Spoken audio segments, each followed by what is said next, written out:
ನಮ್ಮ ಭಾರತದ ಐತಿಹಾಸಿಕ ಚಂದ್ರಯಾನ 3 ಮಿಷನ್ ಇಡೀ ಪ್ರಪಂಚವನ್ನೇ ನಮ್ಮ ಭಾರತದ ಕಡೆಗೆ ತಿರುಗಿ ನೋಡುವಂತೆ ಮಾಡಿತ್ತು. ನಮ್ಮ ಇಸ್ರೋ ವಿಜ್ಞಾನಿಗಳು ಚಂದ್ರಯಾನ 3 ಮಿಷನ್ ಅನ್ನ ಯಶಸ್ವಿಯಾಗಿ ಪೂರ್ಣಗೊಳಿಸಿದ್ರು. ಚಂದ್ರಯಾನ 3 ಮಿಷನ್ ಯಶಸ್ವಿಗೊಂಡಂತಹ ಸಂದರ್ಭದಲ್ಲೇ ಚಂದ್ರಯಾನ 4 ಅನ್ನ ಲಾಂಚ್ ಮಾಡಕ್ಕೆ ಇಸ್ರೋ ಸಜ್ಜಾಗಿದೆ.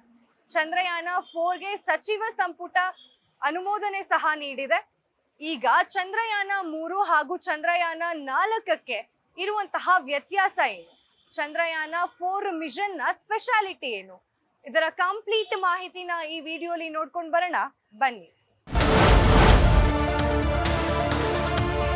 ಜುಲೈ 14ರಂದು ಚಂದ್ರಯಾನ 3 ಮಿಷನ್ ಭಾಗವಾಗಿ ಆಂಧ್ರದ ಶ್ರೀಹರಿಕೋಟದ ಸತೀಶ್ ಧವನ್ ಬಾಹ್ಯಾಕಾಶ ಕೇಂದ್ರದಿಂದ ಲಾಂಚ್ ವೆಹಿಕಲ್ ಮಾರ್ಕ್ 111 ಮೂಲಕ ಲ್ಯಾಂಡರ್ ಹಾಗೂ ರೋವರ್ ಹೊತ್ತ ರಾಕೆಟ್ ಅನ್ನು ಉಡಾವಣೆ ಮಾಡುವಲ್ಲಿ ಇಸ್ರೋ ಯಶಸ್ವಿಯಾಗಿತ್ತು.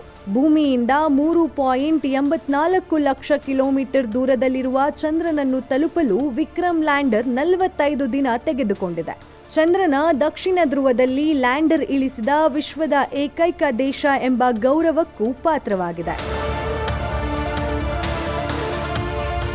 ಸದ್ಯ ಈಗ ಭಾರತೀಯ ಗಗನಯಾತ್ರಿಗಳನ್ನು ಚಂದ್ರನ ಮೇಲೆ ಇಳಿಸಿ ಮತ್ತೆ ಅವರನ್ನು ಸುರಕ್ಷಿತವಾಗಿ ಭೂಮಿಗೆ ಕರೆತರಲು ಅಗತ್ಯವಾದ ತಂತ್ರಜ್ಞಾನಗಳನ್ನು ಅಭಿವೃದ್ಧಿಪಡಿಸಲು ಮತ್ತು ಪ್ರದರ್ಶಿಸಲು ಮೂನ್ ಮಿಷನ್ ಚಂದ್ರಯಾನ 4ಕ್ಕೆ ಕೇಂದ್ರ ಸಚಿವ ಸಂಪುಟ ಬುಧವಾರ ಅನುಮೋದನೆ ನೀಡಿದೆ. ಡಾಕಿಂಗ್, ಅನ್ಡಾಕಿಂಗ್, ಲ್ಯಾಂಡಿಂಗ್ ಸೇರಿದಂತೆ ಭೂಮಿಗೆ ಸುರಕ್ಷಿತವಾಗಿ ಮರಳು ಮತ್ತು ಚಂದ್ರನ ಮಾದರಿ ಸಂಗ್ರಹಣೆ ಮತ್ತು ವಿಶ್ಲೇಷಣೆಯನ್ನು ಸಾಧಿಸಲು ಅಗತ್ಯವಿರುವ ಪ್ರಮುಖ ತಂತ್ರಜ್ಞಾನಗಳನ್ನು ಅಭಿವೃದ್ಧಿಪಡಿಸಲಾಗುವುದು ಎಂದು ತಿಳಿದುಬಂದಿದೆ.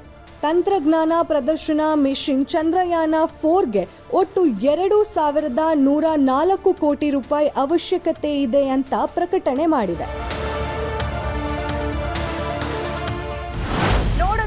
ನಮ್ಮ ಭಾರತದ ಚಂದ್ರಯಾನ 4 ಈಗ ಸಜ್ಜಾಗಿದೆ ಲಾಂಚ್ ಆಗೋದಿಕ್ಕೆ ಅಂತ ಹೇಳಿ ಕೇಂದ್ರ ಸಚಿವ ಸಂಪುಟ ಅನುಮೋದನೆ ಸಹ ಮಾಡಿದೆ ಚಂದ್ರಯಾನ 4 ಮಿಷನ್ ನ ಲಾಂಚ್ ಮಾಡೋದಿಕ್ಕೆ. ಇದಾಗಿತ್ತು ಇವತ್ತಿನ ಸ್ಪೆಷಲ್ ಸ್ಟೋರಿ. ನೋಡ್ತಾ ಇರಿ ಗ್ಯಾರಂಟಿ ನ್ಯೂಸ್. ಕ್ಯಾಮರಾಮನ್ ರಾಜೇಶ್ ಜೊತೆ ಚಂದನ. ಗ್ಯಾರಂಟಿ ನ್ಯೂಸ್, ಸುದ್ದಿ ಖಚಿತ, ನ್ಯಾಯ ನಿಶ್ಚಿತ.